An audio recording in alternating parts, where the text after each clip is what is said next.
Wabarakatuh.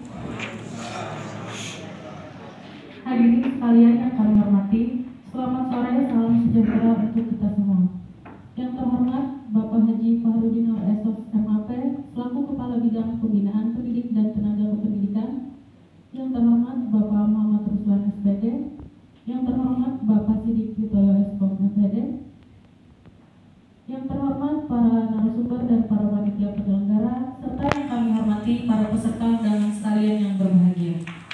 Pertama-tama, marilah kita panjatkan puji dan syukur kepada Allah Subhanahu wa Ta'ala yang telah melimpahkan rahmat berupa kesehatan, keselamatan, dan karunia-Nya, sehingga kita dapat berhadir di tempat ini dalam bimbingan teknis administrasi kepegawaian bagi pendidik dan tenaga kependidikan Satuan Pendidikan Khusus.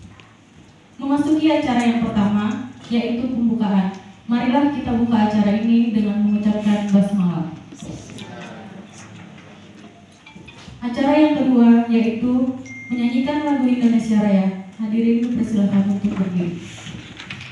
Laporan panitia akan disampaikan oleh Bapak Sidik Witoyo Eskom MPD. Kepada Bapak kami persilakan.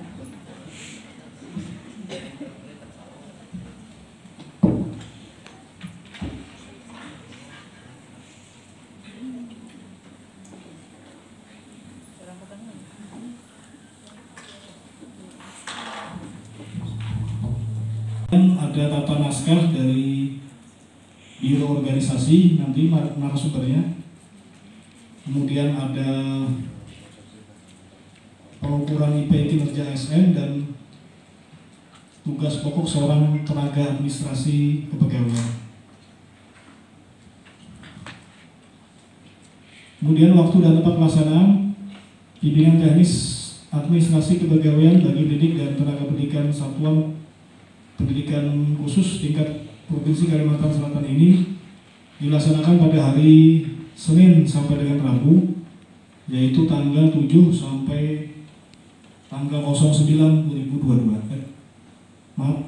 Tanggal 7 sampai dengan 09 November 2022 di Hotel Rolita Banjarmasin yang beralamat di Jalan Pangeran Antasari nomor 41, Kecamatan Banjarmasin Tengah, Kota Banjarmasin. Kemudian Bapak Ibu, untuk pembiayaan kegiatan ini dilaksanakan berkat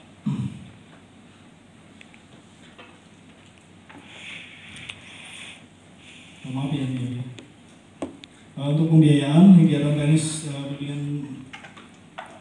administrasi pegawaian bagi pendidik dan satuan pendidik dan tenaga pendidikan Satuan Pendidikan Khusus ini diharapkan meningkatkan mutu kualitas SDM guru dalam menjalankan administrasi pegawaian serta dapat memberikan wawasan dan pengetahuan dalam meningkatkan kompetensi dan keahlian profesinya dalam menunjang kenaikan pangkat ataupun karir di Satuan Pendidikan Khusus. Kemudian selanjutnya kami memohon dengan hormat kepada Bapak Kepala Bidang, dalam hal ini mewakili Kepala Dinas Pendidikan dan Kebudayaan Provinsi Kalimantan Selatan, untuk berkenan menyampaikan kata sambutan dan pengarahan sekaligus membuka acara kita, yaitu kegiatan bimbingan teknis administrasi pegawaian bagi pendidik dan tenaga kependidikan Satuan Pendidikan Khusus tingkat Provinsi Kalimantan Selatan tahun 2022. Akhir kata, kami mengucapkan terima kasih atas perhatian dan mohon maaf apabila penyampaian dalam hal ini kurang berkenan, dan kami akhiri. Wabillahi taufiq wal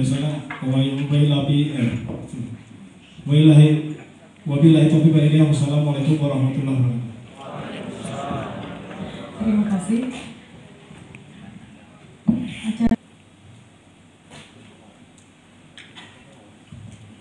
Assalamualaikum warahmatullahi wabarakatuh.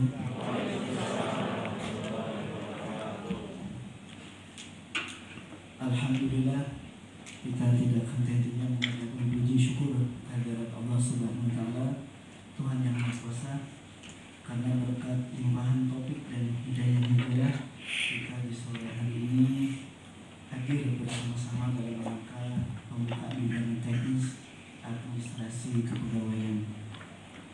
dan salam juga tak lupa kita haturkan kepada junjungan Nabi besar Muhammad SAW beserta para keluarga, para sahabat dan pengikut beliau dahulu hingga yaumil akhir. Bapak Ibu yang saya hormati, pertama-tama kami menyampaikan permohonan maaf dari Pak Kadis. Karena banyak sekali penjelasan-penjelasan. Di dalamnya itu di bagian belakang ada lampiran. Jadi biasanya kalau untuk memudahkan itu kita lihat ke lampiran. Gitu. Jadi itu semua di lampiran itu ada format-format yang sudah diatur dan tidak boleh lepas dari format itu. Gitu ya. Jadi format surat keputusan gubernur, peraturan gubernur, surat undangan biasa, kemudian misalnya surat perjanjian, nota dinas, telaahan staf, semua ada di situ. Ya, jadi bisa dilihat lagi, nanti bisa dibuka-buka lagi atau bisa di-download atau minta nanti sama panitia ya Pak ya. Ada saya filenya yang Pergub 44 2011. Kemudian yang C, akuntabilitas dapat dipertanggungjawabkan. Ya, baik dari isi, format, kewenangan, prosedur serta keabsahannya. Jadi apapun yang kita bikin, naskah dinas apapun yang kita bikin itu harus bisa dipertanggungjawabkan. Harus tahu siapa yang bikin. Pemarapannya harus ada. Jadi naskah dinas jangan sampai tidak ada paraf. Ya. Paraf pembuat, paraf si penanggung jawab, biasanya ada jenjangnya kan dari kiri ke kanan, naik ke atas kan kalau untuk pemarapan. Jadi itu sebagai tanggung jawab kita, gitu ya. Kemudian D, keterkaitan dilaksanakan dalam satu kesatuan sistem. Nah, maksudnya begini, keterkaitan. Dilaksanakan dalam satu kesatuan sistem. Naskah dinas itu dikeluarkan, dibikin dan dikeluarkan dalam satu sistem, gitu ya. Jadi jelas, jangan misalnya saya biro organisasi yang membuat tapi ternyata dikeluarkan oleh biro pemerintahan, itu tidak bisa. Itu dua sistem yang berbeda. Jadi biro organisasi yang membuat itu pun harus dikeluarkan oleh biro organisasi. Makanya di mana-mana kalau nomor surat ada keterangannya kan. Di belakang nomor itu kalau kami ORG gitu ya. Kalau misalnya Disdik mungkin Disdik ya Pak, belakangnya ya. Nah gitu. Kemudian yang E, kecepatan dan ketepatan. Dibuat tepat waktu dan tepat sasaran. Maksudnya begini, surat itu, naskah dinas harus kita perkirakan kapan akan dikeluarkan. Itu harus pas. Jadi maksudnya kecepatan itu misalnya kita mau membuat naskah dinas berupa produk hukum. Produk hukum misalnya untuk seperti kemarin kami membuat perubahan perjalanan dinas. Jadi itu harus dipikirkan kapan itu akan dikeluarkan, waktunya kapan dikeluarkan dan kapan kita akan membuat, gitu ya. Kapan mereka perlu untuk itu keluar, maksudnya gini. Kemarin kita membuat itu pada saat sebelum ketuk palu ABT, ya. Jadi pada saat ABT keluar, perubahan itu harus keluar, gitu. Jadi itu kecepatan dan ketepatan maksudnya, kan? Seperti misalnya kemarin sebelumnya ada Pergub yang 33 itu kan sebagai dasar kita bikin Pergub perjalanan dinas atau standar atau surat keputusan gubernur tentang tarif perjalanan dinas. Itu pun kami bikin awal tahun, gitu. Jadi pada saat akan berjalan sudah punya dasar, gitu. Jangan kita sudah berjalan, tahu-tahu Pergub itu baru kita keluarkan. Jadinya nanti untuk peng-SPJ-an atau untuk orang mencari dasar-dasar pencairan uangnya nanti bingung. Makanya itu yang dimaksud dengan kecepatan dan ketepatan dalam membuat suatu naskah dinas. Kemudian keamanan baik secara fisik maupun substansi. Jadi naskah dinas itu harus aman, gitu ya. Kita bikin produk hukum itu harus aman untuk si pembuat, dan istilahnya tidak merugikan dia atau tidak membuat dia menjadi mendapat pidana misalnya. Karena kayak kami bikin tarif perjalanan dinas. Gimana caranya supaya kami ini pembuat ini tidak kena gitu kan? Jadi kami harus mengikuti aturan yang ada, mengikuti dasar-dasar hukum sebelumnya yang ada di atasnya. Itu maksudnya secara fisik maupun substansinya, gitu. Nah ini prinsip tata naskah dinas ya. Ketelitian, kejelasan, singkat dan padat, logis dan meyakinkan. Ketelitian, teliti dalam formatnya sudah betul atau enggak, sesuai dengan yang kita mau, sesuai dengan yang ada di dalam Pergub 44-nya. Kemudian pengetikannya, kata-katanya ada yang hilang atau enggak. Biasanya kita ngetik buru-buru ya Bu, ada yang hilang, ada yang double, ada yang kebalik-balik katanya. Kemudian bahasa yang digunakan. Nah, gunakan bahasa Indonesia. Yang diutamakan adalah bahasa Indonesia. Seandainya mau menggunakan bahasa asing, tolong pakai bahasa asing yang sudah familiar, gitu ya.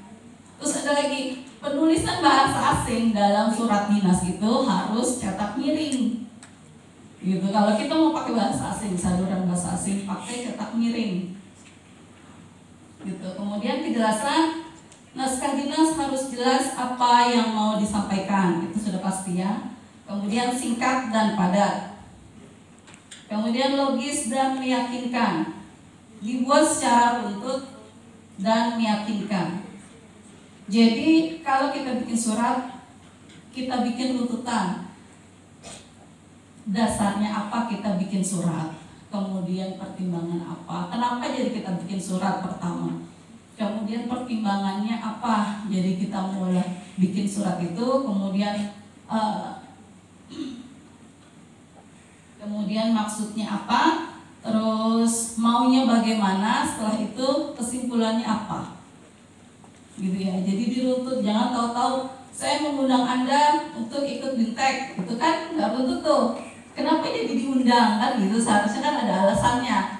Kenapa jadi mengundang? Kemudian kapan diundangnya, gitu kan? Terus habis itu ditutuplah dengan misalnya diharap kehadirannya karena acara ini sangat penting, seperti itu biasanya ya. Lanjut. Nah ini bentuk-bentuk naskah dinas di lingkungan Pemprov Kalsel ya. Jadi ada dua jenisnya, produk hukum dan naskah dinas surat. Jadi produk hukum itu juga merupakan bentuk naskah dinas, gitu ya. Nah karena kita di Pemprov Kalsel berarti dari peraturan daerah, peraturan gubernur, peraturan bersama gubernur, kemudian keputusan gubernur. Gitu. Untuk naskah dinas surat, instruksi, surat edaran, surat biasa, surat undangan, SPT, nota dinas, telaahan staf, rekomendasi, STMT dan lain-lain, masih banyak. Yang termasuk naskah dinas surat, termasuk surat pemanggilan, terus surat surat izin, itu masuk dalam naskah dinas surat. Ini lanjut kan? Nah ini penggunaan atas nama. Jadi dalam Pergub itu, Pergub 44 banyak ya Bu. Ada penulisan atas nama untuk beliau, terus pelaksana tugas, pelaksana harian dan penjabat. Penggunaannya pun dijelaskan kapan kita pakai atas nama dan kapan ada tulisan UB itu, kemudian PLT dan sebagainya. Nah, kalau atas nama digunakan untuk pelimpahan wewenang secara internal kepada satu jenjang di bawahnya, kepada pejabat satu jenjang di bawahnya. Kepala dinas, sekretaris menandatangani sebuah surat atas nama kepala dinas itu atas nama, gitu ya. Tapi apabila kepala bidang kan sudah 2, berarti pakai yang untuk bawah beliau ya. Nah, karena 3. Jadi kalau 3 itu UB atas nama, kemudian atas nama kepala dinas, sekretaris, gitu kan, baru UB, baru kepala bidang, gitu tulisannya. Kalau atas nama sekretaris daerah, kepala biro organisasi. Kalau misalnya UB, atas nama sekretaris daerah, kepala biro organisasi, U.B, kepala bagian.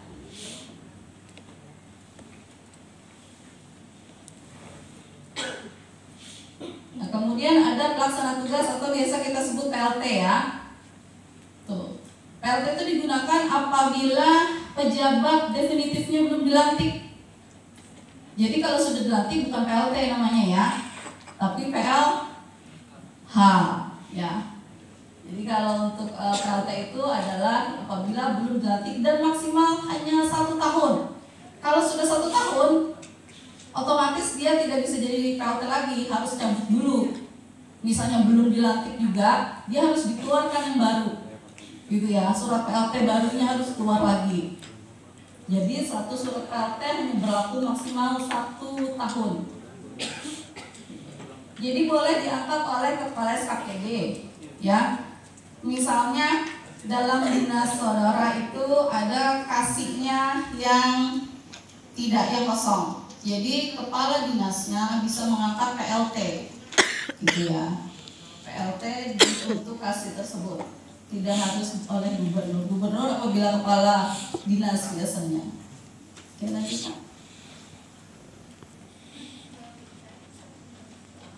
Nah, ini pelaksana harian. Jadi kalau harian itu apabila pejabat definitifnya berhalangan, gitu. Misalnya umroh atau beliau tugas luar, itu biasanya pakai PLH, ya. Dan maksimal itu 3 bulan. Setelah 3 bulan dikeluarkan lagi SK terbarunya lagi, sama seperti PLT tadi ya. Kemudian yang terakhir itu adalah penjabat PJ, biasanya untuk gubernur. Nah, melaksanakan tugas pemerintah daerah sampai dengan pelantikan pejabat definitif. Biasanya dilantik oleh presiden ya, PJ. Oke, lanjut Pak. Ini penulisan nama, ya, penulisan nama kepala daerah, wakil gubernur atau kepala SKPD. Jadi kalau misalnya dalam bentuk produk hukum itu tanpa menggunakan titel, ya, tidak boleh ada titel, tidak boleh ada pangkat, tidak boleh ada golongan. Bahkan ada yang bilang haji pun tidak boleh ada. Ya, makanya ada yang membolehkan, ada yang tidak. Kalau tidak salah di kita itu haji masih dibolehkan karena itu merupakan titel kehormatan gitu ya, bukan titel akademis. Kemudian kalau dalam bentuk dan susunan surat dinas menggunakan titel dengan lengkap sepanjang-panjangnya. Oke, lanjut Pak.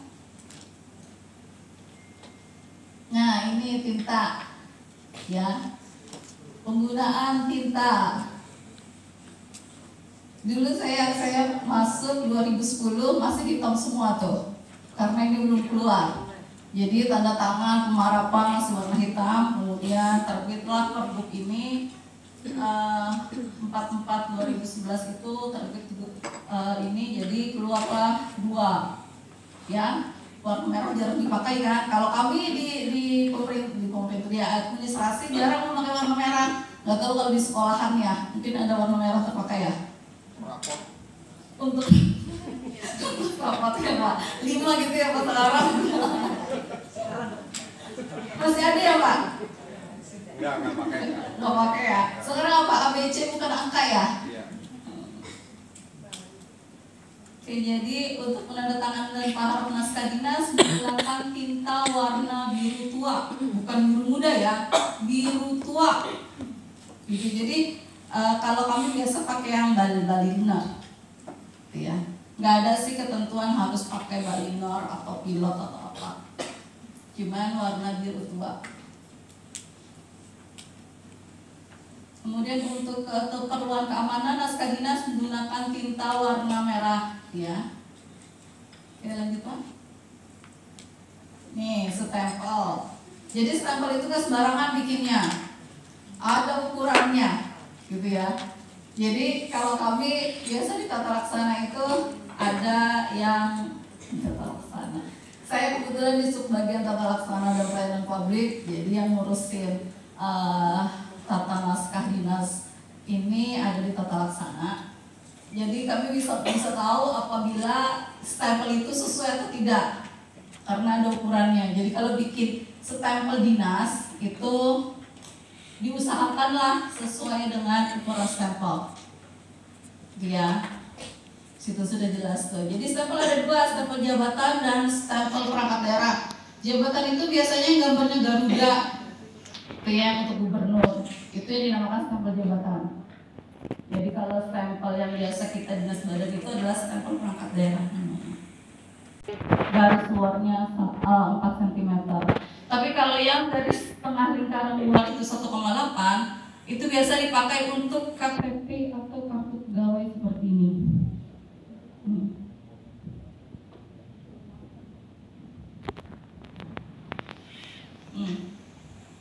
Ini ada ukurannya. Jadi ini kebetulan bikinnya kan di biro organisasi, di kami di tata laksana. Jadi ini itu sudah diukur pada saat menempel, gitu ya. Jadi stempel jabatan itu digunakan untuk tanda tangannya gubernur dan wakil gubernur. Kemudian stempel perangkat daerah itu digunakan untuk tanda tangannya kepala SKPD, kepala UPT, sekretaris daerah atau sekretaris DPRD, gitu ya. Tapi biasanya kalau pakai tanda tangan atas nama dinas. Contoh kopnya pun ada di Pergub 44, gitu ya. Ini saya baru malam tadi bikin bahannya. Saya biasanya nggak pernah, saya baru ini bikin membawakan materi tentang naskah dinas. Biasanya saya mengenai SOP terus, jadi saya baru bikin materinya cuma sedikit karena kalau saya tulis akan banyak sekali penjabaran dari Pergub itu. Ini kop naskah dinasnya Pak. Kop naskah dinas jabatan itu yang khusus ditandatangani oleh gubernur dan wakil gubernur, ya. Kemudian kop naskah dinas perangkat daerah, jadi ada 2 jenis. Oke, jadi kalau kop naskah dinas jabatan yang ditandatangani oleh gubernur dan wakil gubernur itu tanpa alamat, alamatnya di bawah. Ya, kalau kita kop SKPD nama dinas sama alamat. Ya, kalau untuk gubernur, wakil gubernur itu Garuda Pancasila Emas, kemudian alamatnya ada di bawah surat. Dan itu, nah, itu bisa dibuka yang kamu Pergub.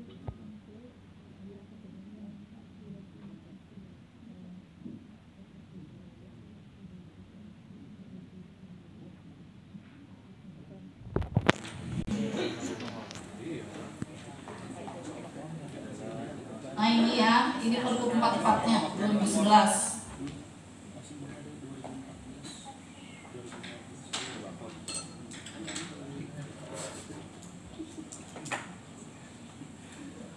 ...87 halaman tuh, lampiran di bawah Pak.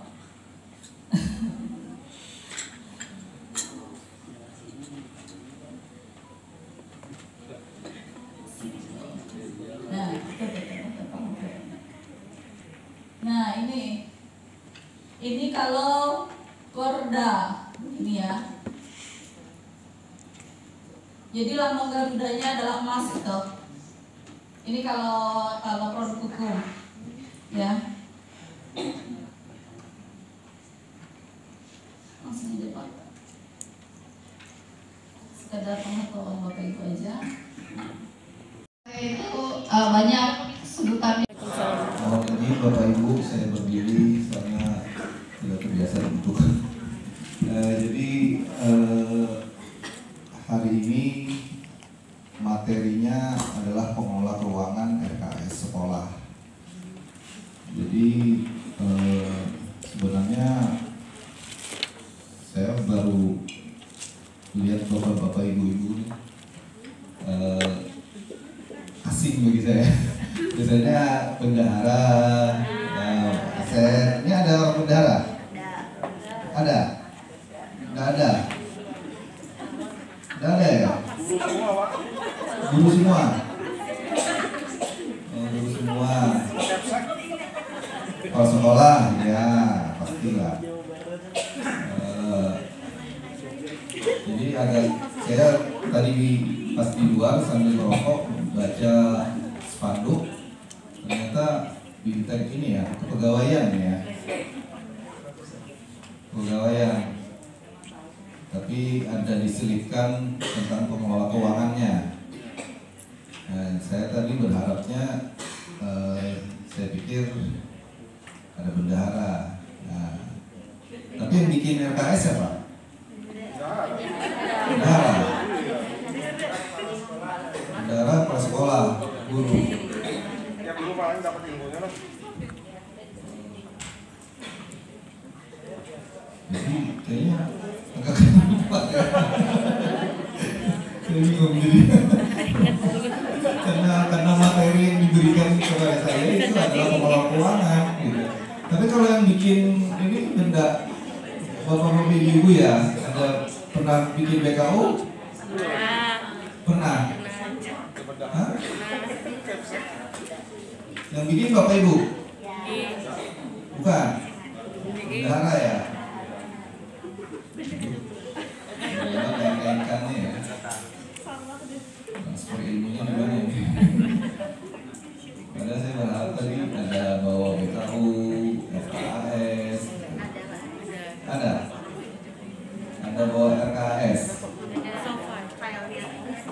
Lewat filenya. Dilihat kok di handphone lagi ya. Handphonenya juga ya. Padahal saya mau simulasi gitu. Gimana cara dari RKS itu menjadi BKU. Nah, biar gampang nanti ke depan pada saat pencatatan laporan keuangan. Ya. Tapi nggak apa-apa ya, saya nggak apa-apa ya.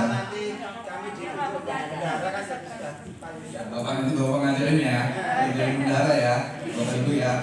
Oke, sepakat? Saya mau ngajarin.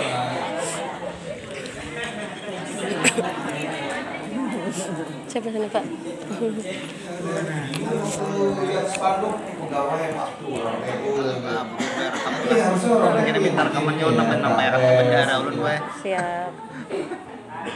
Biasanya bendahara pengeluaran bisa lebih satu dengan bendahara aset gitu. Makanya saya agak asing kalau ibu.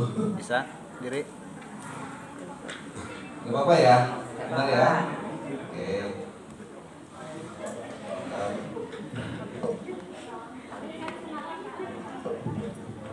Motornya mau habis kalau ini kamu habis. Nanti saya kopikan aturan-aturannya. Nanti Bapak Ibu bisa share ke bendaharanya. Oke?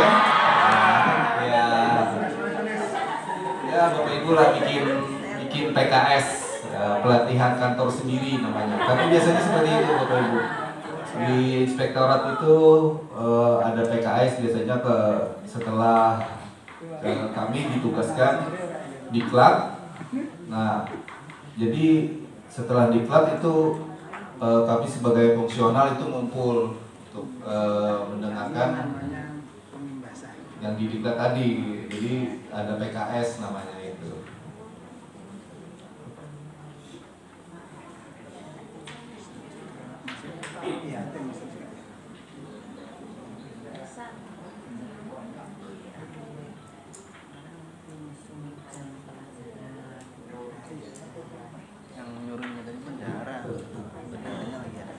Suruh lah. Pas aja. Enggak ngeser. Yang mana lu? Nanti 50 motor ini.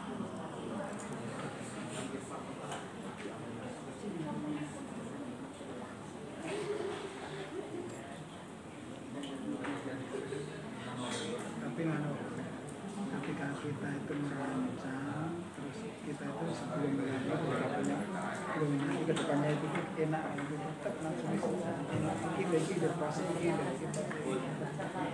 Baik Bapak Ibu, jadi bisa kita mulai. Saya nggak tahu kan di luar tadi.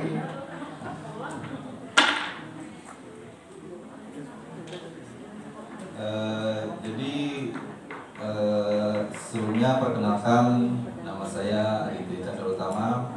Saya auditor muda di Inspektorat Provinsi Kalimantan Selatan. Saya ditugaskan untuk memberikan materi tentang pengelolaan keuangan dan RKS sekolah. Jadi mungkin karena pengalaman saya dalam menjadi ketua tim pada saat review RKA SKPD, jadi saya dipercaya untuk memberikan bahan materi untuk RKAS. Jadi bedanya RKAS sekolah itu dengan RKA itu banyak sekali perbedaannya. Tapi mengenai komponen-komponen belanja, harga satuan itu mengacu pada peraturan gubernur. Jadi Bapak Ibu tidak bisa sembarangan untuk membeli laptop, printer, maupun pemeliharaan. Pemeliharaan laptop, printer, AC, ataupun pembelian belanja modal berupa AC itu sudah ada harga standarnya. Maupun perjalanan dinas, honorarium itu sudah ada acuannya di Perpres 33 tahun 2020. Ya. Ini dasar hukum yang terbaru, mudah-mudahan tidak berubah. Untuk tentang pengelolaan dana BOS itu di saya takutnya tiap tahun itu kan pengelolaan keuangan ini biasanya berubah. Nah, itu yang saya takutkan. Tapi yang sejauh ini, tapi perubahannya itu biasanya tidak terlalu signifikan Bapak Ibu. Perubahannya sedikit-sedikit lah, karena mungkin ada kebijakan-kebijakan lain dari pusat, maka ada perubahan. Nah, sekarang untuk peraturan tentang pengelolaan keuangan daerah itu di Peraturan Pemerintah Nomor 12 Tahun 2019 dan diturunkan lagi ke dalam Peraturan Menteri Dalam Negeri Nomor 77 Tahun 2020 tentang pedoman teknis pengelolaan keuangan daerah. Nah, di sini pedoman teknisnya. Tapi untuk yang lebih spesifik maksudnya di Peraturan Menteri Dalam Negeri Nomor 24 Tahun 2020. Jadi Bapak Ibu acuannya cuma di situ. Di Permendagri 24 tahun 2020.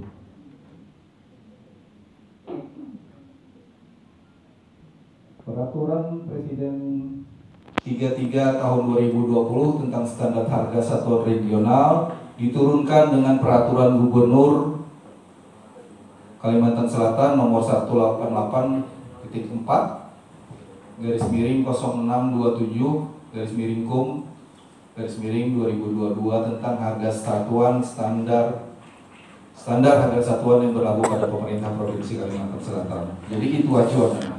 Jadi jangan sampai keluar dari peraturan gubernur tersebut. Karena peraturan gubernur juga mengikuti dengan peraturan presiden tentang harga satuan. Jadi kayak tiket Banjarmasin Jakarta di peraturan presiden itu 2.900.000 berapa, sama di peraturan gubernur kita. Harga mobil juga sama. Tapi yang untuk peraturan gubernurnya masih ada ember-ember yang lain Bapak Ibu, karena menurut dengan semau kita. Jadi di peraturan gubernur itu ada lagi yang lebih dari peraturan presiden, tapi itu diperbolehkan karena sudah merujuk di peraturan presiden tersebut. Jadi tolong diingat Bapak Ibu untuk pengelolaan BOS di Permendagri 24 tahun 2020. Nanti sebenarnya saya mau bahas ini kayaknya untuk 2 jam tidak cukup untuk membahas peraturan Menteri Dalam Negeri nomor 24. Next.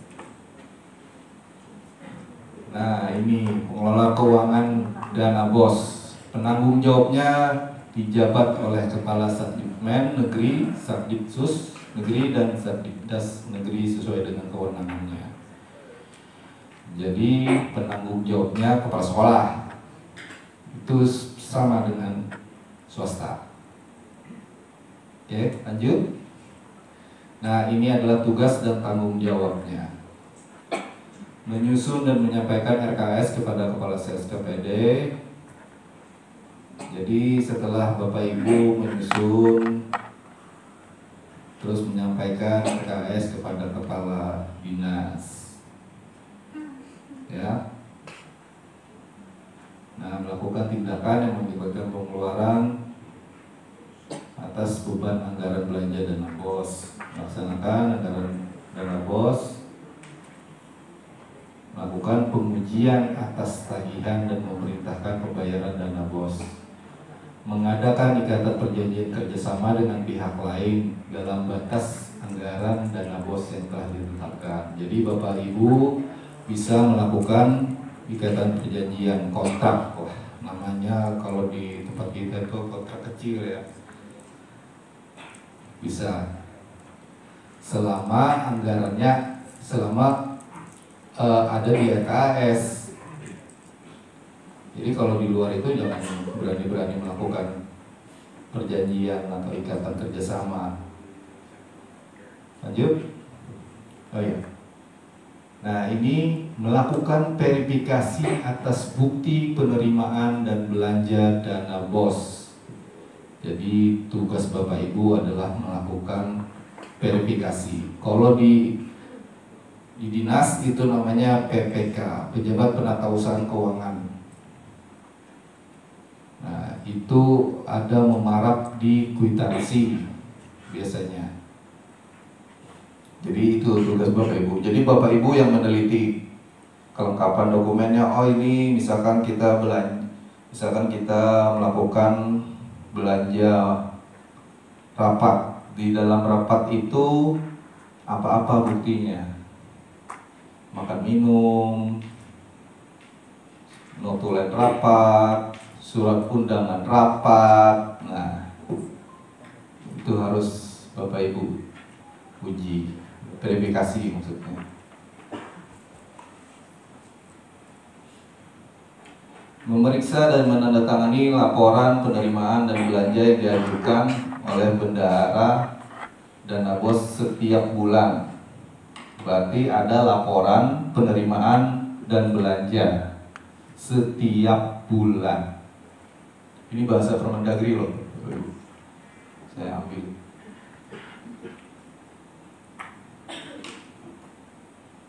Melaporkan penerimaan dan belanja dana BOS setiap semester kepada PA melalui PPK SKPD. PPK SKPD-nya siapa? Pak Hadli ya? Iya, Pak Hadli. Beliau PPK SKPD. Melaporkan rekapitulasi realisasi penggunaan dana BOS setiap tahap penyaluran. Nah, setiap tahap penyaluran melakukan rekapitulasi. Menandatangani surat pernyataan tanggung jawab mutlak dana BOS. Itu pasti ya, setiap tahun ya, pasti ada ya. Sudah dilakukan ya Bapak Ibu ya. Menandatangani rekapitulasi pembelian barang milik daerah dari dana BOS. Misalkan realisasi belanja modal.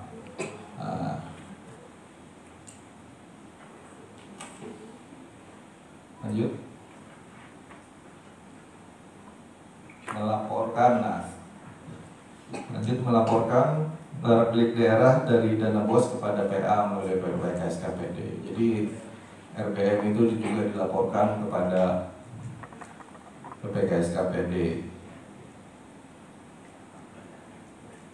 Melakukan pergeseran belanja pada RKS berdasarkan persetujuan komite sekolah, mengawasi pelaksanaan anggaran BOS yang menjadi tanggung jawabnya, dan melaksanakan tugas lainnya sesuai dengan ketentuan peraturan perundang-undangan.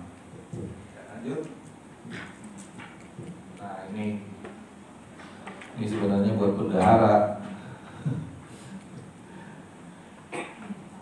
Tugas dan tanggung jawab bendahara menyimpan.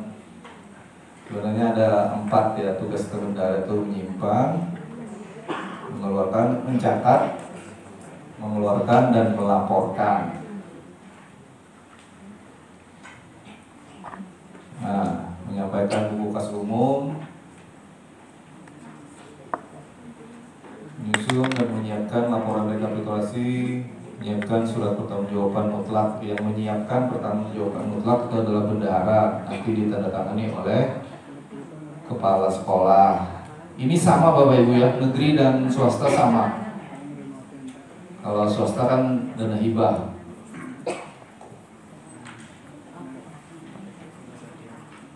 Memungut dan menyetorkan pajak sesuai dengan ketentuan peraturan perundang-undangan. Nah, ini buku-buku yang wajib diselenggarakan oleh bendahara dalam penatausahaan, RKAS, BKU, BKT, buku pembantu simpanan, buku pembantu panjar, apabila ada panjar, dokumen lain yang diperlukan. Lanjut. Transaksinya,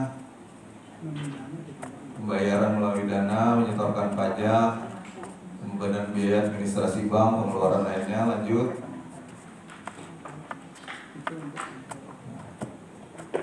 Penerimaan uang dari dana UPGU. UPGU ini ada di SKPD. Kalau di sekolah itu apa namanya? SP2T ya? SP2T ya? SP2T. Penerimaan uang, bunga rekening bank itu harus dicatat. Pembayaran belanja dari dana UPGU, pembayaran belanja melalui dana LS pihak ketiga.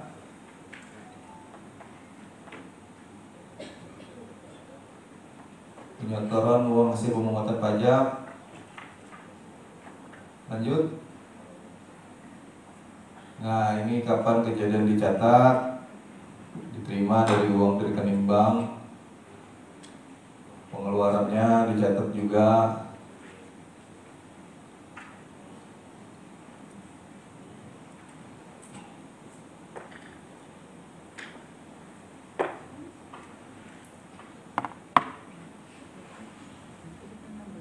Nah, ini penyusunan rencana RKS.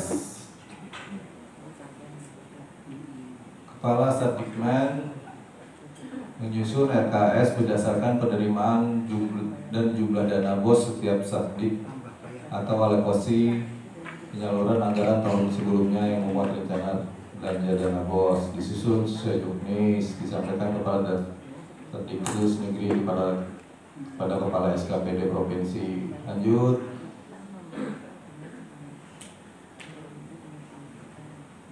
Nah, di sini sebenarnya saya mau ngajarin untuk membuat RKAS Bapak Ibu. Tapi apalah daya, ternyata salah sasaran.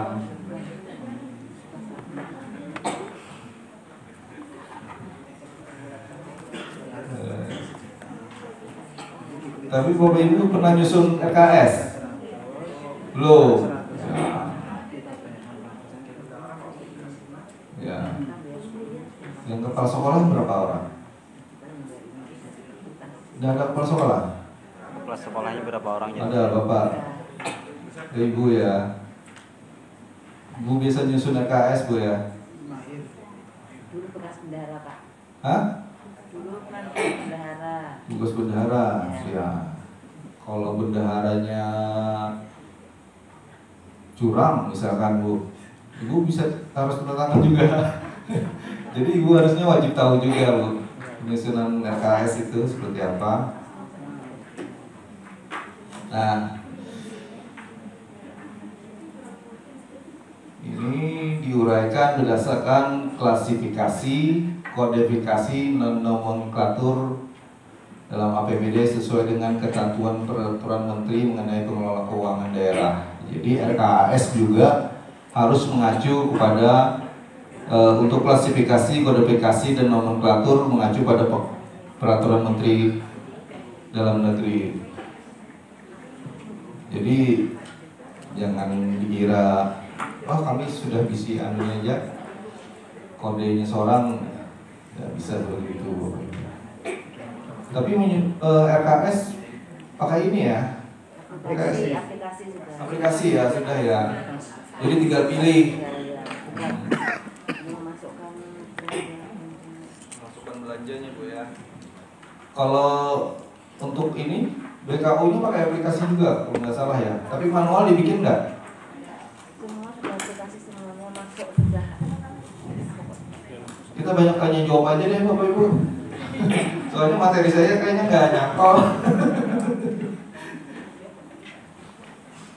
Karena bukan bendahara, seandainya bendahara bisa. Ya, kalau ada yang ditanyakan standar satuan harga. Nah, ini kan RKS harus memuat komponen penggunaan dalam program kegiatan pada SNP ya. Ya. Yang di aplikasi itu ya, aplikasi dari Kemendikbud ya, itulah kalau tidak salah saya pernah review RKS-nya punya Diksus kalau tidak salah, punya SLB saya pernah review karena mereka kan udah dalam apa di aplikasi itu, jadi enak tuh nanya. Kalau Bosda seperti itu juga? Belum ya? Belum. Bos. Jadi untuk standar satuan harga merupakan harga satuan setiap unit barang jasa yang berlaku di provinsi atau yang ditetapkan dengan peraturan gubernur. Nah, jadi mengacu ya, jangan sembarangan Bapak Ibu. Ketentuannya sudah ada di situ. Sudah ada ketentuan harga maksimal. Tapi kalau mengklik ada harganya enggak? Harga maksimal sudah muncul sekian harga maksimal. Oh, ada harga maksimalnya ya. Tidak boleh lebih dari itu lah pokoknya. Tidak boleh lebih daripada itu. Oke. Tapi tidak ada memilih harga ini, misalkan kan tipe misalkan laptop, notebook kan, tipe ini. Tapi ada juga yang tidak ada. Tidak semuanya tercover di daftar harga itu. Tidak semuanya cover.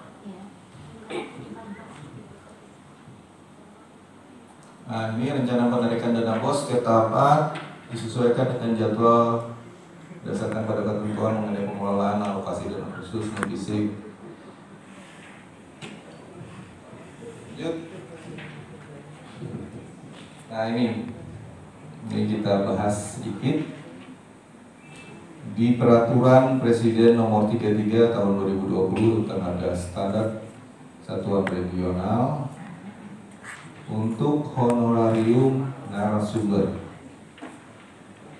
Dalam hal narasumber atau pembahas tersebut berasal dari satuan kerja perangkat daerah, maka diberikan honorarium sebesar 50% dari honorarium narasumber pembahas. Jadi hati-hati Bapak Ibu. Ini saya saat ini sedang melakukan pemeriksaan di 2 SKPD. Jadi masih ada temuan saya untuk pembayaran honorarium itu dibayarkan full. Biasanya kan untuk eselon 2 itu kan 1 juta kalau tidak salah ya. Coba ya. 1 juta. Nah, kalau misalkan pesertanya pesertanya itu dari luar, penyelenggaranya maksudnya itu misalkan dari kabupaten kota menyelenggarakan, dinas pendidikan menyelenggarakan kegiatan dan diberikan honorar sumber itu 100% itu salah. Yang boleh yang Sebenarnya 50% aja loh, Bu. Itu ada aturannya, aturan presiden itu. Nanti kita buka.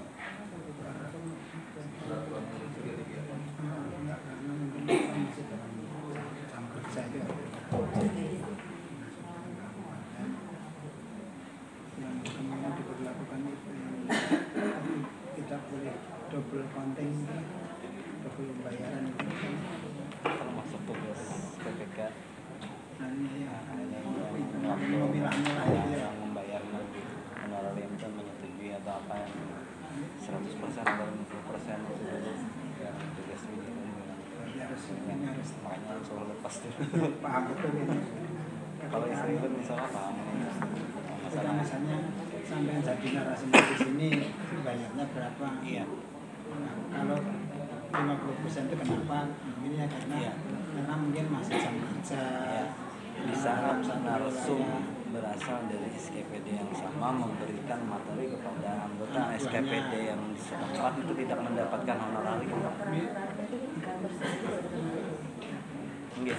Kalau di kantor sendiri nggak pakai honorarium. Iya benar itu. Ya. Masih. Dalam kegiatan IHT. Nah ini aturannya Bapak Ibu. Kepala sekolah jadi narasumber. Enggak dapat. Honorarium narasumber dapat kecuali atau pembahas dapat diberikan dengan ketentuan sebagai berikut. Kepala sekolah jadi narasumber. Satuan jam 60 menit. Narasumber atau pembahas berasal dari luar satuan kerja perangkat daerah penyelenggara. Misalkan Disdik mengadakan kegiatan seperti ini, saya narasumbernya berarti kan dari luar satuan kerja perangkat daerah. Nah, berarti bisa diberikan 100%. Nah, dalam satuan kerja perangkat daerah penyelenggara, sepanjang peserta yang menjadi sasaran utama kegiatan berasal dari luar satker daerah penyelenggara atau masyarakat, itu bisa diberikan. Dalam hal narasumber atau pembahas tersebut berasal dari satuan kerja perangkat daerah penyelenggara, ya, maka diberikan honorarium 50%. Misalkan Pak Kabid PTK itu 50%. Saya yakin kalau saya periksa di Disdik ini pasti bayar 100%. Iya. Saya yakin. Iya Pak. Iya Pak ya. Hah? Hah? Yakin. Hah? Bagus ya. Oh iya. Selamat. Karena ada kemarin satu SKPD sama yang memberikan 11 juta. 11 juta memberikan. Jadi ini ya, hati-hati kalau menganggarkan. Kalau ibu jadi narasumber. Di sekolah sendiri kan ada IHT. Kalau di sekolah kan ada IHT misalnya. IHT apa itu? In-house training. Pelatihan itu pelatihan sekolah itu. Terus kepala sekolah menjadi narasumber. Itu berarti 50%. 50%. Masih dapat juga 50% malah. Kenapa? Tapi berarti narsum berasal dari tempat satuan kerja itu dapatkan 50%. Entah guru ataupun kepala sekolah mendapat honorarium 50%. Dibayar 100% apabila di tempat lain, sekolah lain kayak gitu. Tapi kalau pesertanya guru-guru situ, guru-guru situ. Ya, guru setempat lah. Guru setempat tidak diberikan. Ya. Ya. Sama dengan kantor berarti sama. Ya. Apa? Oh, ini rame kan? Rame kan? Narasumber, ya? Iya, Kita setempat. Oh, enggak apa-apa. Oh, yang 50 tadi kalau peserta. Oh, itu sudah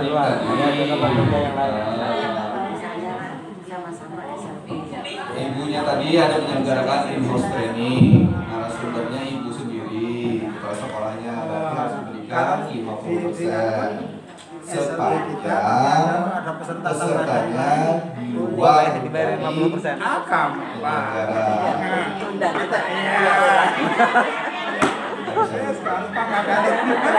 Itu namanya rapat.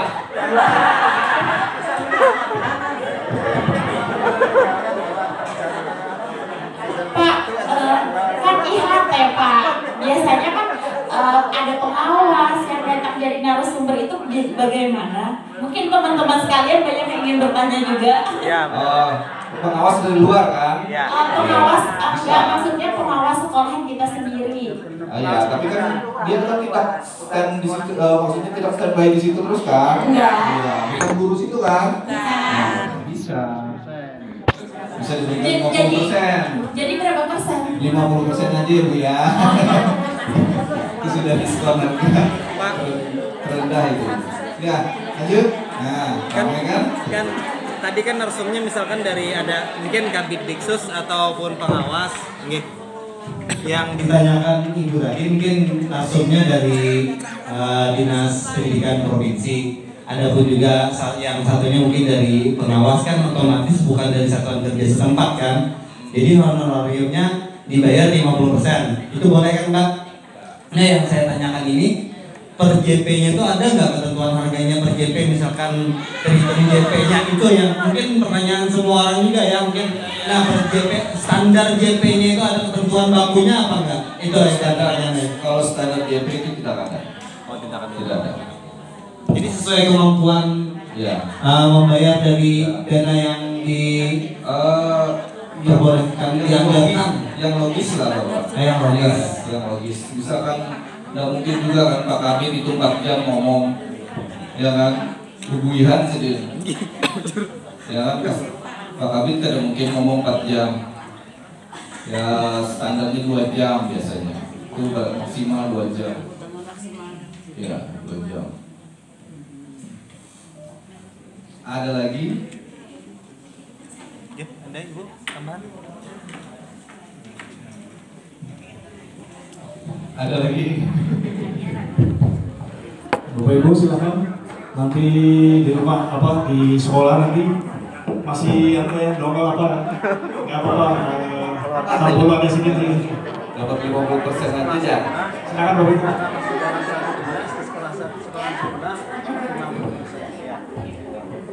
Tapi sesuai juga anggaran kita baik nggak ada standar. Silakan. Oke. Tapi yang penting jangan membahayakan yang membuat anggaran. Yang takut kan membahayakan yang bikin anggaran nggak sesuai. Patokannya itu Pak, 50% kan ada standar harga satuannya Bapak Bu.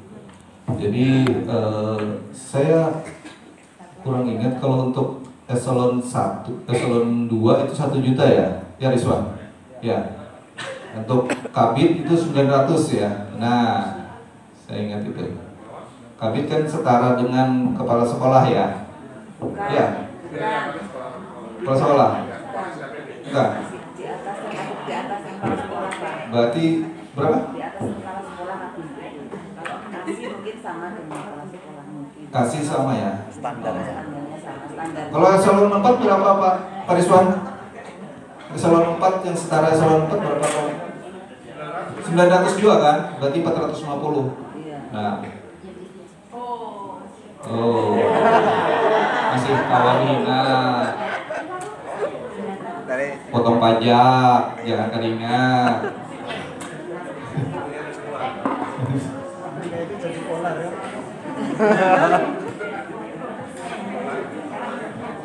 Ada lagi? Ya, silakan Pak. Yang tadi disampaikan bahwa ketika ada kegiatan sekolah, kemudian kepala sekolah atau guru yang bersangkutan ketika ada kegiatan sekolah, kemudian guru atau kepala sekolah yang pada sekolah yang sama menjadi narasumber, itu kan tidak diperkenankan untuk diberi honorarium. Ya, kemudian yang ini saya tanyakan, ketika misalnya di tempat saya menyelenggarakan kegiatan itu, tetapi pesertanya ada dua sekolahan yang berbeda, sekolahan kami dan sekolahan sebelah. Maksudnya yang misalnya kayak kami kan ada SLB 1 dan SLB 2, tapi narasumbernya diantaranya mungkin dari guru atau kepala sekolah di sekolahan kami. Kemudian itu apakah boleh 50%, apakah tidak boleh gitu? Karena pesertanya berbeda. Ya, karena kan di luar ya Bu, di luar satker penyelenggara atau masyarakat. Yang menyelenggarakan kami, kemudian yang pesertanya kawan-kawan kami dan dari sekolah lain, termasuk orang tua murid, ya, masyarakat. Jadi boleh 50%.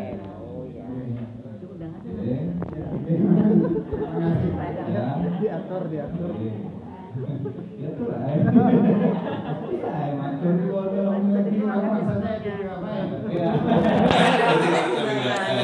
Undang kah, yang penting undangannya ada buat orang tua murid.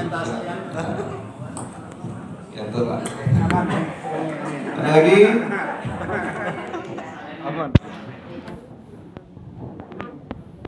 Ini kalau bahas honor tim panitia ada siapa ya? Hah? Ada honor tim panitia. Tapi dibaca aja malah. Ini ulun berikan nih. Coba kita buka honor panitia. Pembawa acara. Tidak. Ini pengertian panitia.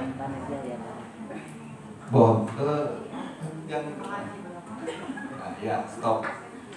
Honor panitia diberikan kepada ASN yang diberi tugas oleh pejabat berwenang sebagai panitia atas pelaksanaan kegiatan seminar,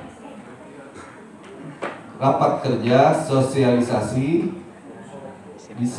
diseminasi, workshop, sarasehan, simposium, lokakarya dan kegiatan sejenis sepanjang peserta yang menjadi sasaran utama kegiatan berasal dari satuan kerja perangkat daerah dan atau masyarakat. Ya, ngerti? Ngerti. Bawah. Stop. Dalam hal pelaksanaan kegiatan seminar secara selektif dengan mempertimbangkan urgensi dengan besaran honorarium, mengacu pada besaran honorarium untuk anggota panitia. Ya. Honor panitia tahu besarannya? Belum.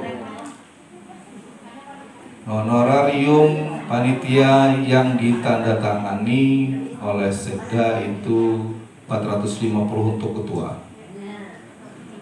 Ada aturannya? Di sini ada juga Pak? Ada, saya kasih Pak, baca. Baca nanti. Pesertanya 380. Ya, itu harus ini rencanakan KS. Peserta 380 nggak Pak? Untuk peserta 380 dari panitia. Peserta 380. Mungkin kan dari ketuanya. Anggota Pak. Sebelum membaca tanya dulu. Anggota apa? Panitia juga, panitia yang Panitia tidak kan ada jenjangnya Pak. Ya, yang tidak ketua, yang tidak ketua. Anggota panitia. Anggota panitia. Anggota itu kalau nggak salah 300.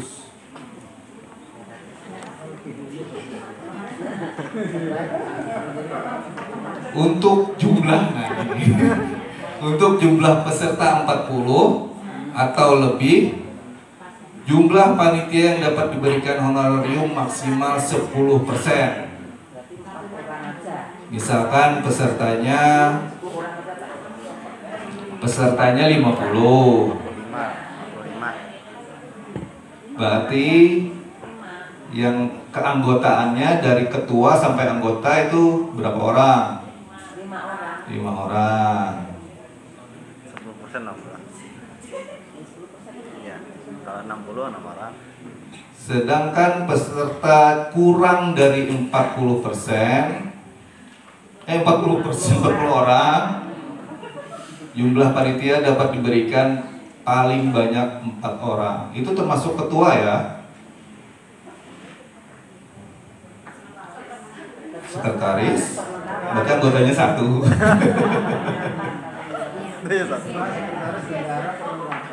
Ya. Sepakat? Keberatan Bang. Boleh.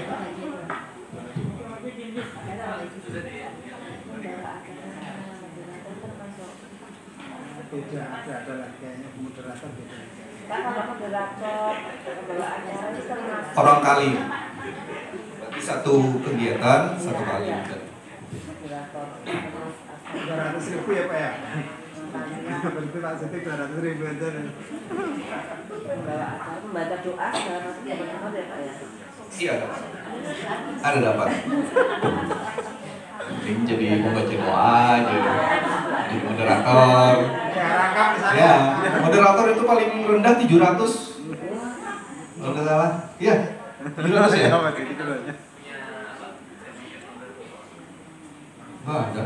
Nggak ada aturannya untuk sertifikat moderator. Memang ada pelatihan moderator. Itu kalau mungkin yang profesional ya. Mungkin yang kalau pembicaranya itu orang pusat atau yang sudah kelas dunia atau nasional, mungkin ya membawa acara, membaca doa itu dapat honor.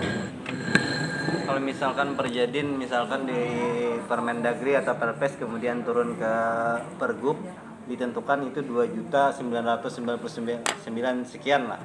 Tetapi ternyata dia membeli tiket harganya di luar di Papago harganya di luar yang itu tadi nominal tadi, misalkan dia pembelian tiket pulang perginya 3.600.000 itu yang minus, yang lebihnya biar kedengaran semua. Iya. Mana? Ulangi. Ya, perjalanan dinas. Ya, habis honor ya. Ya, terus lanjut Pak. Tadi tentang Perjadin ini ada di apa bahwa dari Perpres, Permendagri ataupun Pergub yang ditentukan tadi sudah ya Pak, yang mungkin nominalnya 2.990.000, pokoknya 1.000 kurang daripada 3 juta. Nah pertanyaannya, seandainya dalam perjalanan tersebut dia sudah beli tiket duluan tidak melalui panitia, ternyata tiketnya pulang pergi menjadi 3.600.000, jadi kan ada defisit 600.000 dia untuk tiketnya. Nah itu bagaimana dengan yang 600.000 itu tadi Pak? Tidak sesuaikan dengan Perpres, Permendagri dan Pergub yang berlaku. Mungkin itu ya Pak tentang Perjadin. Bisa melebihi asal dengan kondisi tertentu. Ya, misalkan kemarin ada saya menemukan, tapi karena yang melakukan perjalanan dinas kan dalam hal untuk kebencanaan, jadi saya bisa makan. Tapi kalau tidak, terpaksa Bapak nombok. Oh, dari pribadi gitu ya Pak? Oh gitu ya. Sesuai dengan aturan. Sesuai dengan aturan kalau karena standar harga satuan itulah batasan tertinggi. Batasan tertinggi.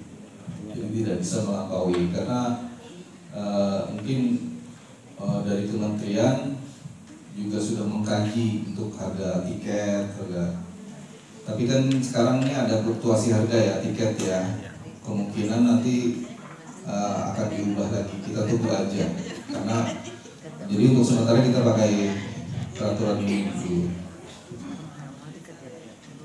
Ada lagi perjalanan dinas? Kembali ke honor yang rame Pak. Hah? Honor yang rame. Honor rame. Banyak honor lah. Nah ini terus bawah. Nah ini klasifikasinya.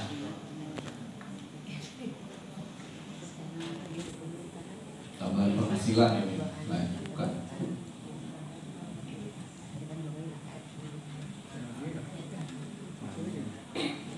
Ini honor honor tim ya. Ini tim pelaksana kegiatan. Ini honor tim pelaksana kegiatan ini biasanya berdasarkan SK kepala daerah atau sekda.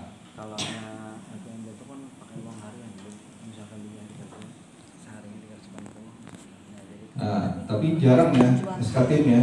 Sekolah jarang lah. Iya aja. Dia penerimaan murid baru. Ini jarang ini. Lanjut aja. Sudah hitung uang pergi sudah. Sekarang itu jumlah standarnya itu untuk akomodasi sama, tapi bensin naik.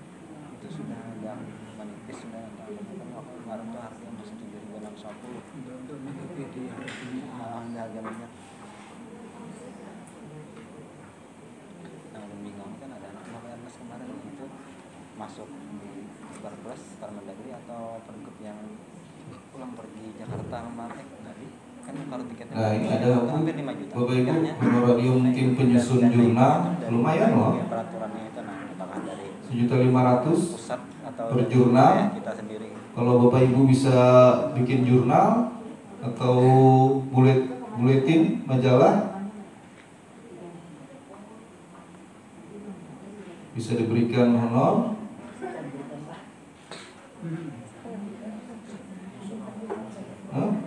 Lapornya iya, nasional tapi nasional.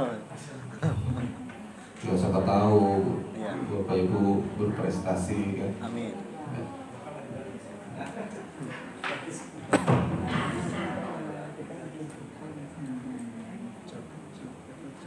Pas-pasnya.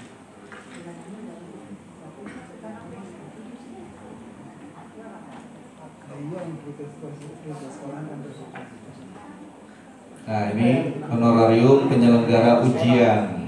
Nah,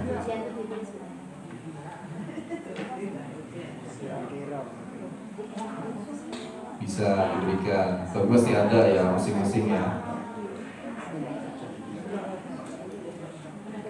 Tulisan butil soal tingkat provinsi, kabupaten. Nah, tergantung Bapak Ibu yang menganggarkan. Kalau buat soal itu buatan soal itu atau ada honor pembuatan soal ujian Itu ada honorarium. tapi pada mendengar itu tidak boleh karena itu sudah tupoksinya sebuah seorang Tingkat provinsi, kabupaten, atau kota. Atau ruang lingkup di sekolah kita, Pak? Itu kan di kabupaten. Kan tingkat provinsi, Pak. Iya. Lokal udah. Itu sudah tugas ibu.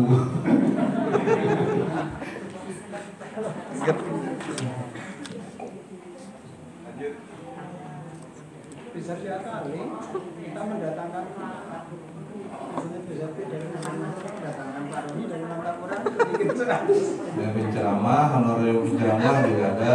Jadi MC aja, Pak. Enggak cocok. Nah ini honorarium pengajar yang berasal dari luar Satker. Bisa diberikan juga honorarium.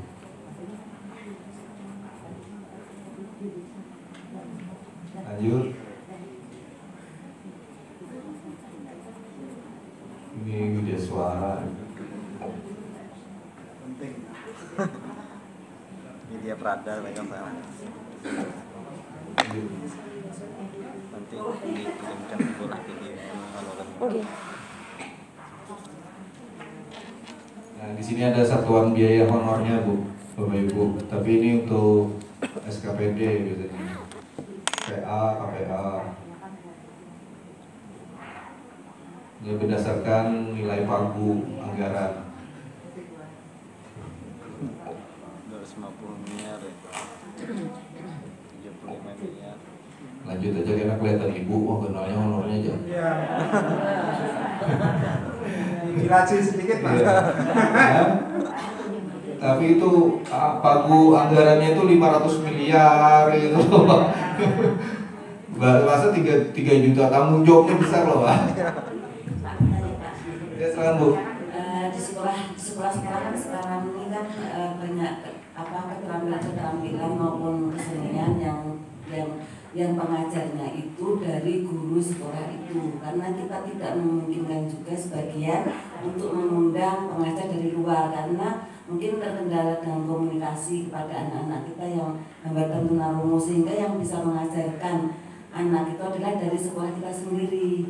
Nah itu apakah boleh dihonor gitu, karena memang mengerjakannya atau pengajar itu di luar jam pelajaran gitu.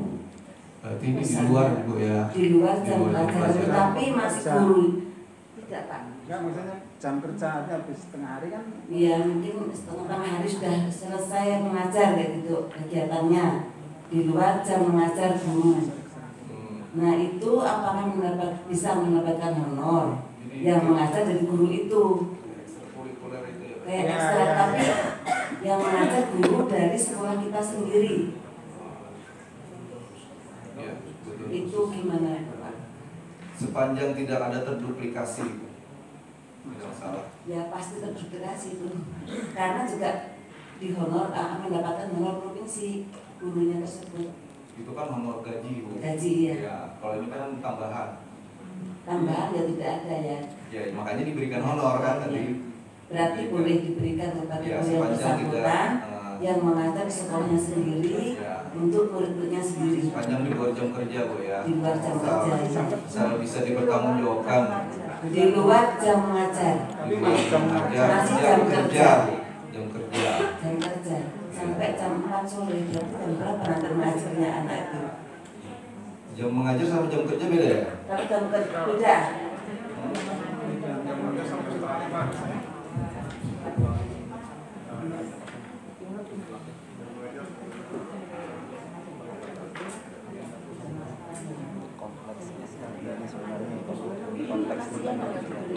Mungkin menambahkan Pak, untuk jam kerja kita itu kan jam 8 sampai jam 4.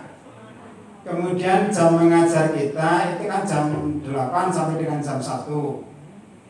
Nah kemudian sisa waktu dari 2, 3, 4, 3 jam itu dimanfaatkan oleh guru yang bersangkutan untuk melatih menari pesertanya ya murid-murid kita juga. Karena yang disampaikan Ibu Sekti tadi, kalau kita harus mendatangkan dari luar itu komunikasinya yang mereka mengalami hambatan. Nah yang bersangkutan apakah berhak menerima honor, karena pertama mereka ada tambahan kegiatan tetapi di sisi lain masih dalam waktu jam kerja. Mungkin itu tambahannya. Kalau menurut saya sih sepanjang tidak terduplikasi tadi Bapak Ibu. Mungkin jelas yang terduplikasi itu maksudnya dengan seperti ini Pak. Misalkan jam mengajarnya kan yang sesuai dengan aturan itu berapa jam. Ya, itu kan bisa dipertanggungjawabkan Bapak Ibu ya. Terus ada lagi tambahan jam, itu berarti kan di luar dari jam mengajar. Jadi berarti itu kan tidak terduplikasi. Nah, itu namanya. Boleh. Yang penting bisa dipertanggungjawabkan. Untuk besarannya tergantung kekuatan kemampuan sekolah ya, tergantung. Ada aturannya. Kayak doang 300 gitu. Ada aturannya. Ada lagi?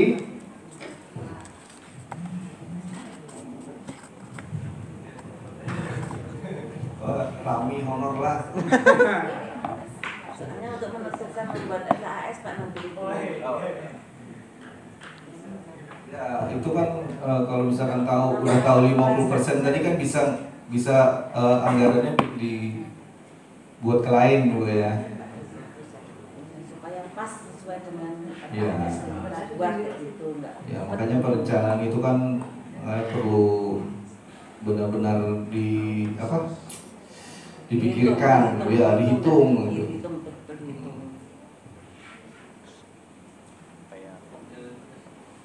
Perjalanan dinas ada di. Kalau perjalanan dinas itu misalnya ke suatu tempat itu dikalikan 2 ya sesuai dengan aturan itu, yang aturan sudah ada itu. Maksudnya dikalikan 2? Misalnya kan gini, perjalanan misalnya ke Kota Baru gitu kan, nominalnya 400.000 misalnya, itu dikalikan 2 atau cuma 400.000 itu untuk PP? Ini uang harian atau uang transport? Transport. Uang transport PP. PP berarti kali 2. 2 kali 2. Kali 2. Mungkin menambahkan berkaitan dengan perjalanan dinas, mohon pencerahannya. Kebetulan untuk kami di SLB di Kabupaten Tapin itu ada 2 SLB 1 dan SLB 2 yang jaraknya mungkin agak jauh, sekitar 30-an lah, 30 km lah. Nah, kami tiap bulan itu melaksanakan KKG, di mana pelaksanaannya itu secara bergantian. Jadi bulan ini di sini, bulan berikutnya di sana. Nah, kemudian yang ingin saya tanyakan, apakah peserta atau guru-guru kami itu berhak untuk mendapatkan transport ke sekolah yang satunya? Karena realnya memang memerlukan transport, tapi di sisi lain dalam satu wilayah kabupaten. Gitu aja, terima kasih. Bentar, saya perlihatkan biar Bapak Ibu atas.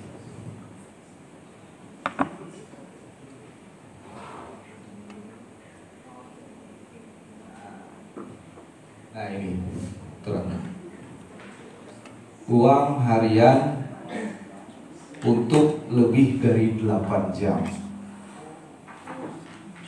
itu termasuk uang harian.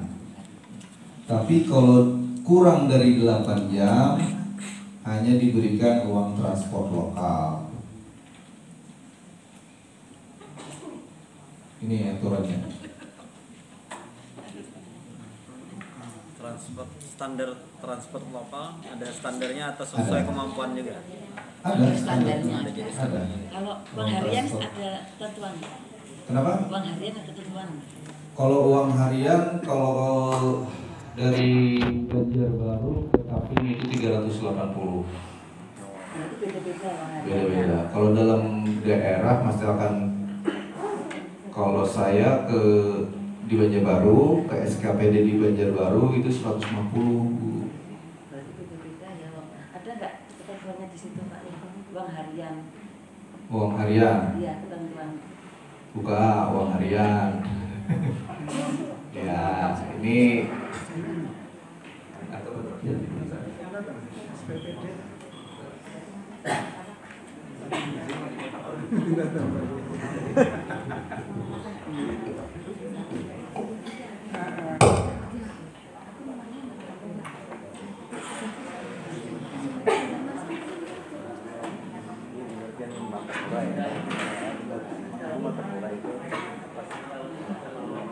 sering melalui rumah ibu, terus kalau mau ke luar nah beli tangkis kan nggak rumah ibu. Cuma saya boleh menyarankan, boleh kalau boleh pertanyaan sampean perjalanan dinas untuk urusan kantor. Mesti nanya, kenapa? Karena perjalanan sampean itu dari Banjarbaru, realnya dari Banjarbaru ke Banjarbaru, sampean dapatnya dari Banjarbaru ke Banjarbaru. Itu saran saya gitu. Perjalanan dinas. Kan gitu ya. Sampean bilang ini karena misalnya kayak gini, ya perbanyak ya tiap bulan apa bedanya bulan.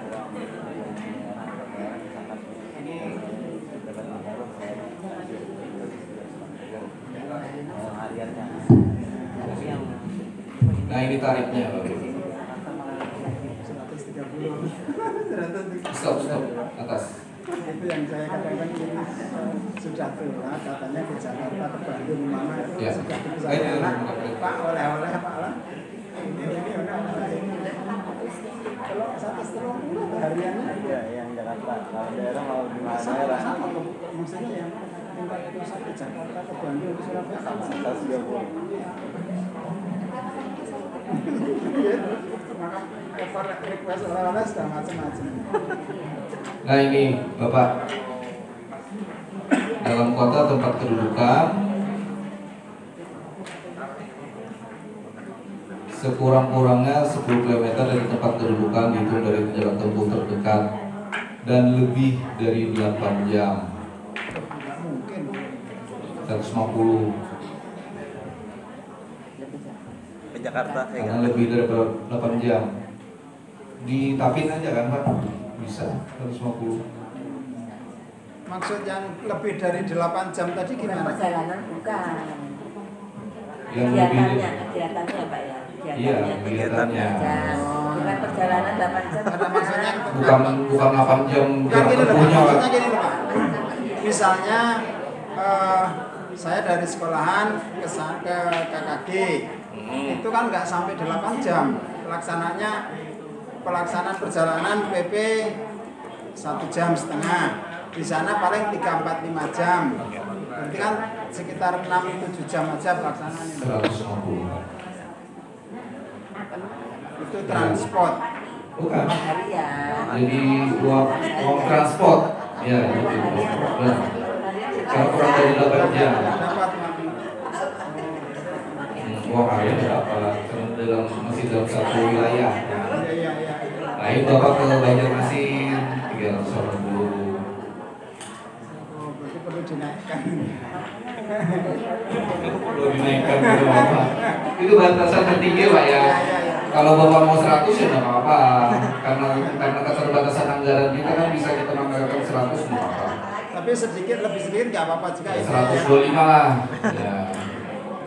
Kayak gini. Ya, itu kan batasan tertinggi. Kalau kita menganggarkan 100 nggak masalah. Yang penting jangan di atas 150. Enggak, selama ini kan 90 aja gitu loh. Oh iya. Kita minta dinaikkan itu loh. Oh, iya. Bisa dinaikkan jadi 100. Ya, kasihan juga kan Pak. Yang penting tidak melebihi dari 150. Oke, ada lagi? Nah ini, wah. Nah, uang harian dari gubernur sampai staf itu sama, 380 sekarang. 380 dalam provinsi. Driver masuk lah Pak, kalau driver misalkan. Driver masuk Pak. Iya. Itu kan ada pelaksana nomor 7 itu kan pelaksana golongan 2, 1 non PNS. Itu masuknya Pak.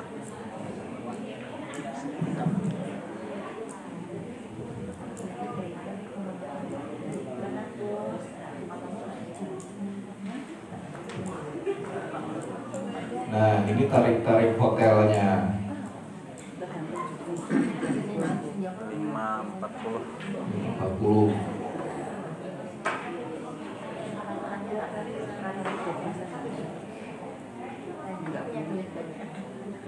Rodita masuk ini. Rodita masuk berarti ya Pak. Rodita berapa? Kurang hafal juga sih Pak. Mungkin 500-an. 500-an. Kalau misalkan 550 ya kita nambah 50 nggak masalah. Tapi nanti dipertanggungjawabkan 540. Tetap laporan 540. Iya 540. Walaupun nanti bilnya 600 atau 550, tapi kita membayar di kwitansi itu 540. Walaupun di bilnya itu kan misalkan bil dari Rodita itu 600 atau 550 udah masalah, tapi kan kita membayar di kwitansi bendahara itu 540 batasan tertingginya. Sisanya ya disikapi lah. Iya, tanggung sendiri. Ada lagi? Struktural ini yang walaupun ada di peraturan tetapi nggak ada di Juknispos nggak bisa ditambahkan ya Pak. Maksudnya di Juknis? Kadang-kadang kan ada beberapa yang sebagai honor itu nggak ada di Juknispos untuk pelaksanaan kegiatannya. Memang nggak ada di Juknisnya. Tapi kan itu bikin RKS kan pakai aplikasi, masih bisa nggak ditambahkan di aplikasi? Oh bisa, nggak apa-apa, nggak masalah. Karena kan kita pelanggaran itu kan tergantung dengan kondisi kita, nggak bisa kita mengikutin pusat, karena kan pusat tidak tahu. Sepanjang bisa di input dan tidak melebihi dari peraturan di atasnya, nggak masalah. Berarti untuk laporan masih aman malah itu, iya. Selama aplikasi masih merespon lah. Iya, kalau selama aplikasi masih bisa di input, misalkan. Yang susahnya itu terkunci loh, coba. Nah, udah terkunci lah.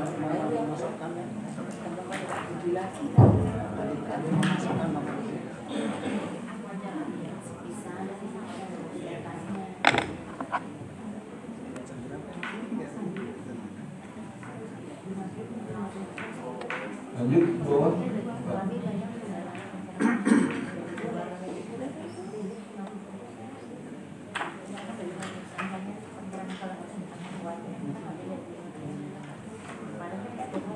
Nah ini untuk tiket tadi 2995 Pak. Sampai di mana? Yuk. Biar saya yang datang nanti 100% tapi ini untuk biaya transportasi ya dalam daerah. Pokoknya 100% saya sanggup. Apakah ya? Lupa nasib mantap. Jadi saya kota-kota yang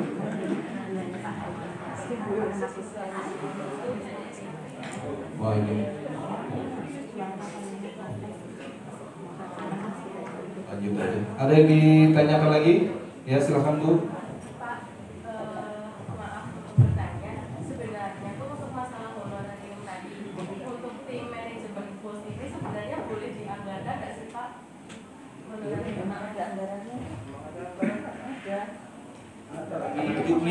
Juknis pos ya? Ada kan? Untuk honorarium bisa? Bisa ya? Masih bisa. Bunyinya apa Bu? Apa bunyinya?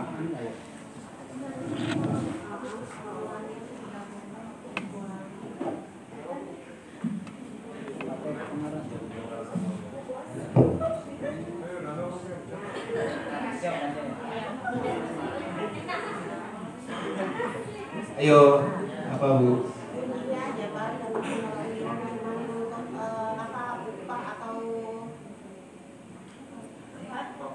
Rinciannya. Kalau honorarium kan lebih ke belanja pegawai. Kalau di untuk tim pengelola pos itu lebih ke upah.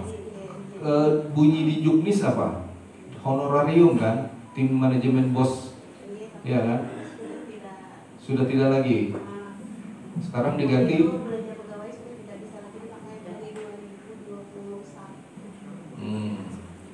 Berarti upah. Nggak apa-apa. Upah atau honorarium tidak ada masalah. Yang penting dibayar. Kalau dibayar kan jalan, yuk. Ada lagi?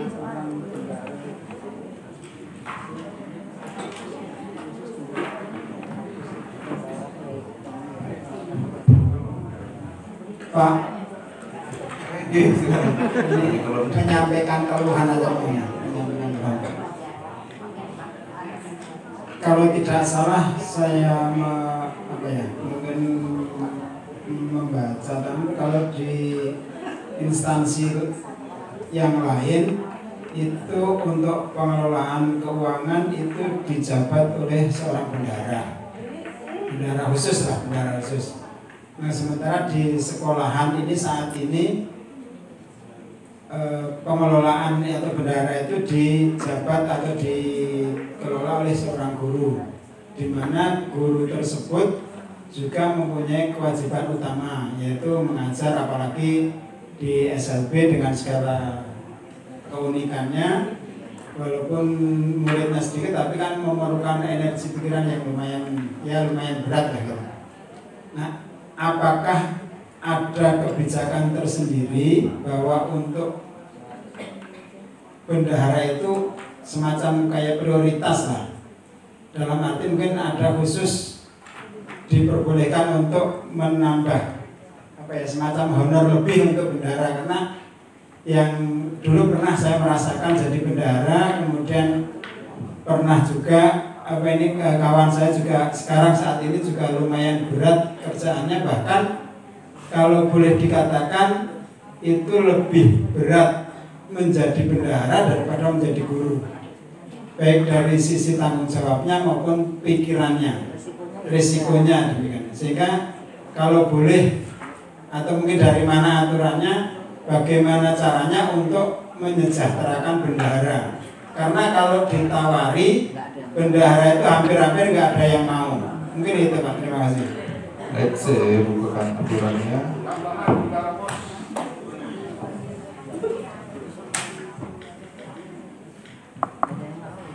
Iya, benar Bu, kalau di dalam rapat ditawarkan tuh pada yang nolak.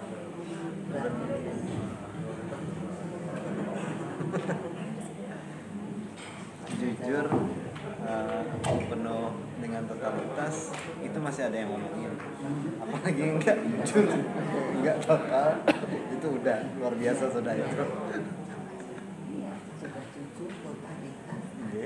Ada yang ngomongin masih, apalagi yang jujur, itu risiko bendahara. Yang tidak pernah terlibat dalam kegiatan sekolah. Iya, benar Bu. Tidak pernah merasakan. Nggak pernah merasakan.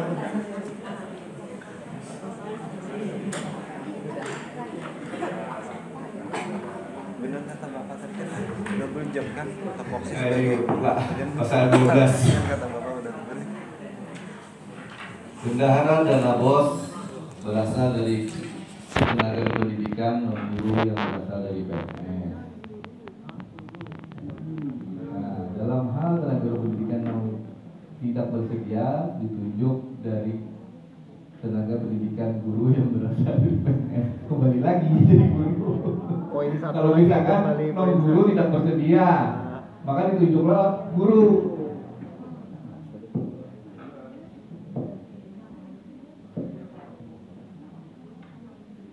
Kalau masalah ada honor lebih lah ya, itu sebenarnya kebijakan dari Pak Pak Madun. Kalau bisa itu saya setuju aja sebenarnya kalau untuk bendahara itu lebih banyak lah honornya. Karena kalau saya dulu di Kota Baru itu bendahara pengeluaran dengan bendahara barang itu lebih besar honor bendahara barang.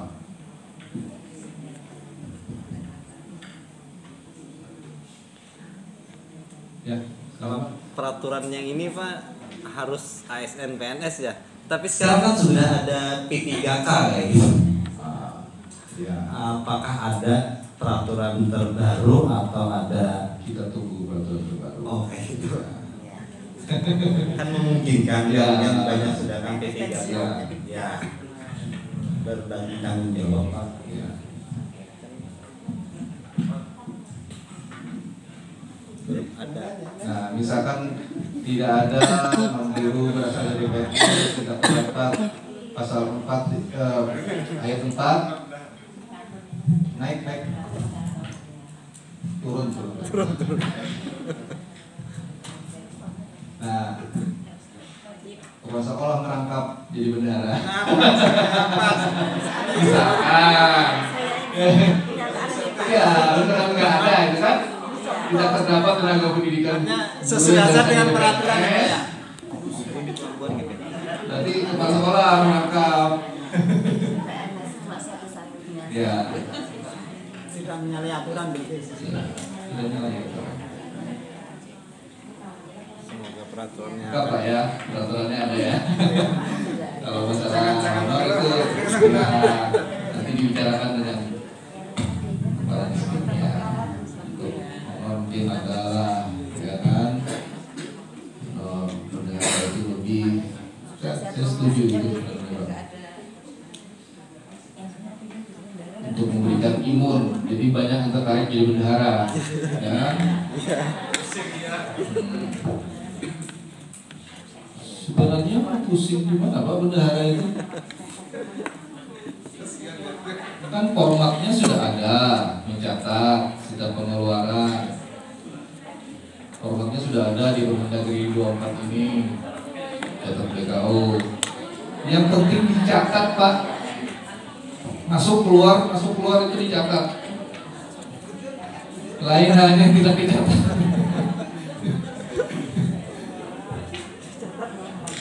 Takut tak tercatat aja. Iya. Ya, saya pernah waktu monitoring ternyata bendaharanya cuma menyimpan nota. Nah, itu kan tidak tercatat. Ya mungkin terkadang ada itu Pak, ada pusingnya itu ke sana beli barang seharga 5.000 misalnya, untuk nukar untuk beli es berapa, untuk parkir berapa, gitu kan tidak masuk catatan itu. Padahal itu wajib ada itu.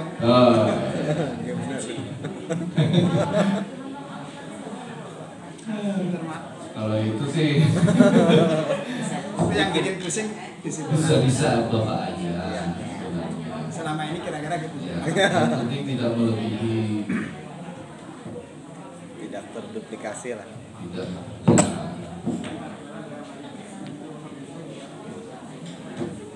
Yang penting semua dapat dipertanggungjawabkan gitu ya. Ada lagi Bapak Ibu? Jam berapa? Ya. Ada lagi atau saya cukupkan sampai di sini? Sudah 9:30.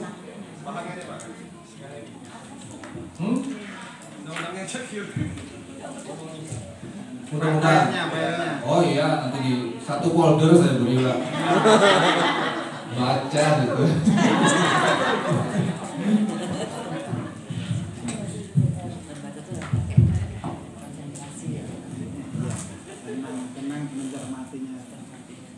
Gimana? Cukup? Oke, ya. Jadi terima kasih Bapak Ibu, walaupun ini mungkin materi saya tidak sesuai dengan yang bidang Bapak Ibu yang seharusnya kan saya kira tadi bendahara gitu. Ternyata bukan, tapi tidak apa-apa, ini kan sebagai menambah ilmu Bapak Ibu nanti bisa disampaikan kepada bendahara. Ini loh aturan-aturannya, ini loh standar-standarnya. Jadi saya harapkan dalam penyusunan RKAS maupun pengelola keuangan itu tidak melenceng dari aturan-aturan yang sudah ada. Mungkin itu saja yang dapat saya sampaikan. Salah hilaf mohon maaf. Saya akhiri, wabillahi taufiq wal hidayah. Wassalamualaikum warahmatullahi wabarakatuh.